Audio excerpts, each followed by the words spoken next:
Hey, what's up, and welcome back to Voth Quality Creative. Here's a little recap of what we've done so far. The teardown, and starting to finish the walls with wallpaper. If you haven't seen the other videos in this bathroom remodel series, check those out. Now it's time to move to the only unfinished wall. I'm going to start by moving and centering the outlet box for the light fixture. I've shut off the circuit providing power to these wires, and I have plenty of wire here to be able to move the outlet box without causing any issues. Because of the new location of the outlet box, I need to add additional blocking to be able to mount to. There is also a vent pipe where I plan on putting this. The current outlet box is way too deep, and I'll need to replace this with a pancake box. With that out of the way, I could secure the blocking to the studs. I had to cut out a relief notch for the vent pipe to be safe and snug behind the block. I also added some duct tape just in case the vent pipe were to ever rub against this piece. I'm sure that isn't necessary though. Now I can remove the old box and get everything prepped and ready to secure the new one. I marked the location of the vent pipe on the box, just so if anyone is ever doing work on this in the future, they're aware something is behind this. I also made sure to make a mark running up and down to the screw holes that I intend to use. This will also remind me of the orientation that this needs to be installed. This next step is crucial when working with any electrical box. I added this push-in connector for the Romex wire to be fed through. This will allow the wire to be protected from any damage and will also make sure it won't get loose over time. I'm using the light fixture fitting here for reference. I want to ensure that this is level so I don't have to make any adjustments after the shiplap is installed to this wall. Now that this is in its new home, I can start working on the shiplap. I started by cutting the shiplap to its final length. There will be 4 or 5 boards that will be above the shower surrounds. I plan on making sure full-length boards run the span of the wall, so there aren't any visible butt joints. Since this is a bathroom, I'm using pine shiplap. The other option for shiplap is MDF, but since MDF and water don't mix, I don't want it anywhere near this bathroom. Traditionally, when installing shiplap, you would start at the bottom of the wall, layering one board on top of the next. I didn't want to have to make a custom notch in one of the boards, so I started just above the shower surround. I worked up from that point and then worked down once I got the hang of it. When getting to the electrical box, I was super critical about the location of the hole I was about to cut. I didn't have much room for air, if any. I used an offcut from the shiplap to make a template that I could use before making a final cut on the boards that will be installed. After test fitting the template and being happy with my work, I could panic a little bit while making the permanent cut. Before installing each board, I made sure to prime the back and front with a couple of coats of mold and mildew primer. This made the boards slightly expand, so I had to persuade the boards to fit around the electrical box. I am really pleased with how everything is fitting here.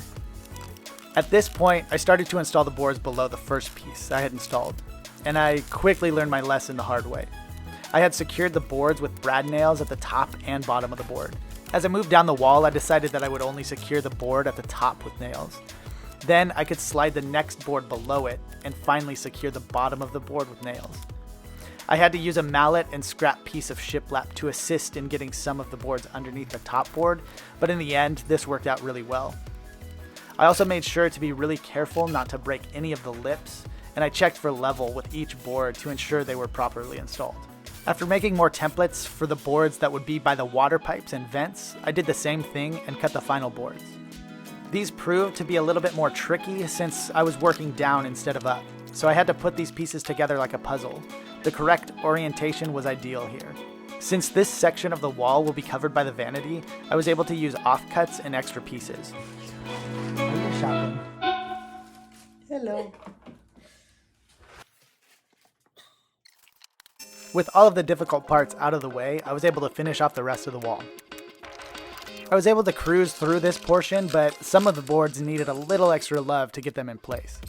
The bottom board in particular had a difficult time squeezing into that angle. But once everything was done, this actually started to look like a bathroom again. We still have the flooring, toilet, vanity, and light fixture to install though. I went back and filled all of the nail holes with wood putty. I could later sand this down flush before paint. Looking pretty good. I went around where the shiplap met the internal corners with caulking. I wasn't sure which route to go, as I could have added a small piece of trim here to cover the ends of the boards, but ultimately I wanted a super simple and clean look, so I did this. I also didn't want to have to work around the shower surround with trim. When painting, I used a brush to get into the gaps between each board. Then I could go back with a roller to flood the rest of the board with paint. The paint really ties everything together and hides all of the filled nail holes. Now that that's done, it's starting to look really bright in here. After letting the paint dry, I could move to installing the light fixture. I can finally get rid of the temporary lighting situation that I've been working around for weeks. All of my prep work came in handy, ensuring that everything was dialed before installing the fixture. I could wire everything up and be confident that the lighting would be level. Just need to install the light bulbs and the glass pendant shades, and let there be light.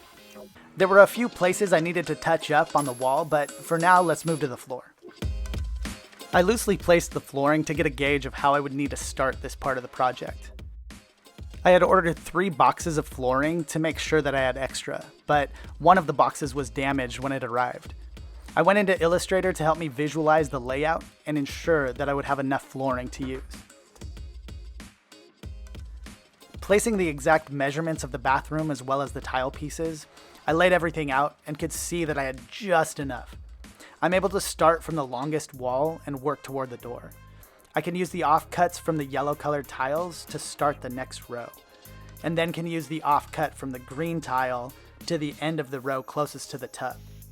Then I'll be able to cut and use the extra piece from the pink colored tile by the door. Now that I'm 110% certain that I have enough flooring, I can cut the first row and start the install. This tile is intended to be installed in a brick pattern. When starting the next row, I measured everything out to make sure that the tiles were offset by 1/2 tile. I also took a look at each tile to make sure there weren't any duplicate patterns installed right next to each other. Now I can send everything home and cut around any corners, the tub, and the toilet flange. I marked with a pencil where I needed to cut around the toilet flange. I did a few test fits and made any adjustments that were necessary. I needed to cut a little extra off of this piece. Okay, now I can cruise until I need to make the next intricate cut. As I moved down each row, I used a level and a large speed square to keep everything aligned and consistent. When I got to this corner, I could use the wall to mark exactly where I needed to cut. I should have cut this piece with a rounded internal corner instead of a straight cut, but this will get covered up later. And now for the last piece by the tub and vent.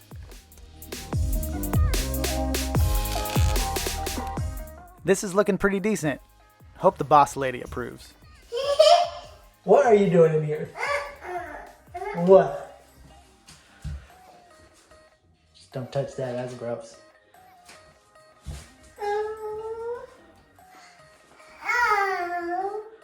Oh.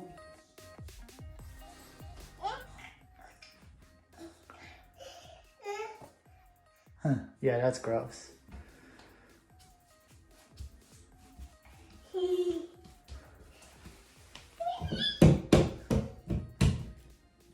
Alright, let's go to bed. Let's get back to it.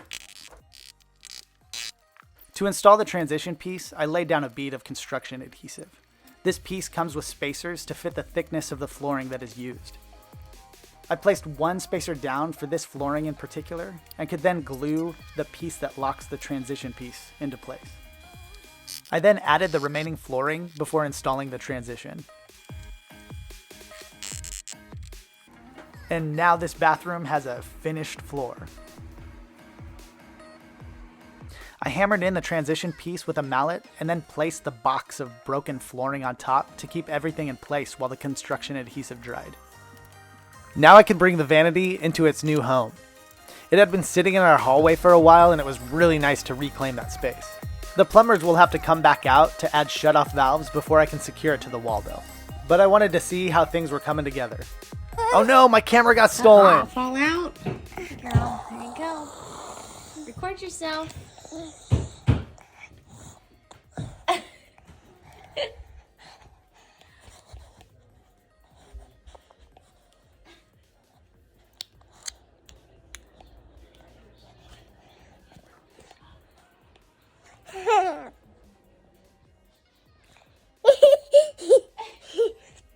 You want to watch it? Come here, we'll watch the video. After getting my equipment back, I started working on the baseboards. I decided to go with PVC here in case the corners were to ever be exposed to water. The kids do like to splash pretty aggressively in the tub. For the rounded corner, I applied super glue to the baseboard to keep these pieces aligned well. Then I applied a bead of power grab before adding a couple of nails to hold these in place. I repeated the same process for the door trim, but I added the power grab directly to the trim. For this small piece of molding by the door, I cut out the profile so that it would fit nicely in place. I'll add some caulk here to hide any imperfections later. And then I could work around the rest of the door. I added a small piece to this portion of the baseboard. The vanity will be hiding this, and I didn't want to purchase more material for something that won't be seen. I cut both pieces at a 45-degree angle to make the seam unnoticeable. And here's a close-up of me cutting that profile for the trim by the door. Okay, now I can get everything ready to reinstall the toilet. Make sure to remove that thing. And now I can penguin walk and squee-haw this thing into the bathroom. I placed the wax seal onto the toilet flange before lifting the toilet into place. Once I'm happy with the placement, I can test out the porcelain throne and make sure everything is properly sealed before securing it into place. Now I can tighten these toilet flange bolts. You want to make sure not to over-tighten these as the bolts can break the toilet flange. I've learned this the hard way. Cut off any excess bolt and add the cap to finish off the look. Now I can add the supply line, turn on the water, and we're back in business for some big jobs. I wanted to update this space with a new mirror, and to do so I found the center location of the sink and the light fixture. From there I could drill holes into the shiplap to safely secure the mirror to the wall. I was lucky to have one screw land on a stud and used a wall anchor just in case for the other screw. After the plumbers had returned to install the shutoff valves, I moved on to securing the vanity to the wall. I cut the excess drain pipe down to size to install an elbow connector that will let me center the P-trap directly under the sink. Using blue tape on the drawer, I marked the exact center location where the drain will be. I cut down the extra pipe for the P-trap to make sure the drain could attach at exactly this location. Now I can secure this to the drain pipe with glue. When placing the vanity in position, it was slightly off level. I added some shims to the side that needed to be adjusted slightly. Now this thing is dialed. I used cabinet screws with washers to secure the vanity to the wall. This will allow me to have more grabbing power. The floor of this bathroom also slopes to the center of the room, so I needed to add some shims between the vanity and the wall. Checking on the progress first thing in the morning. Because I made sure everything was level from front to back and side to side, I was left with a gap between the front legs and the floor. I didn't want to cut the legs down in the back, so I decided to cut a couple of pieces of walnut for the legs to rest on. With that done, I could install all of the drawer handles. I probably should have found someone to help me with the top of the vanity, but I wanted to get this done and I just went for it. This was super awkward, and if the vanity top was any larger, I probably wouldn't have done this myself. I lifted the top and had my wife help me lay a bead of silicone to seal the top in place. And then I could secure the backsplash pieces to the wall. Let me just put some silicone here to seal this off as well. I removed the tape while the silicone was still wet for a clean finish. I also made sure to be really careful on the wall that had the wallpaper. And I think now it's time for the last finishing touch. I was finally able to install the faucet. These faucets are extremely easy to install. I just needed to tighten a few things underneath the sink to mount the faucet to the vanity top and could secure the hot and cold water lines. The drain plug specifically called out to use silicone to secure it to the sink drain. And here's a closer look of what's underneath the sink. With that, this bathroom remodel is done. I could not be happier with how this turned out. And here's that same image that keeps resurfacing to remind you what it looked like before we started all of this work. I'm so glad to get rid of all of that yellow and make this bathroom much more inviting. There are just a few small details left, but I'll add the curtain and towel rods later. And I think this little lady approves. She even wants to brush her teeth in here. If you've made it this far, thanks for watching. Consider subscribing for future projects.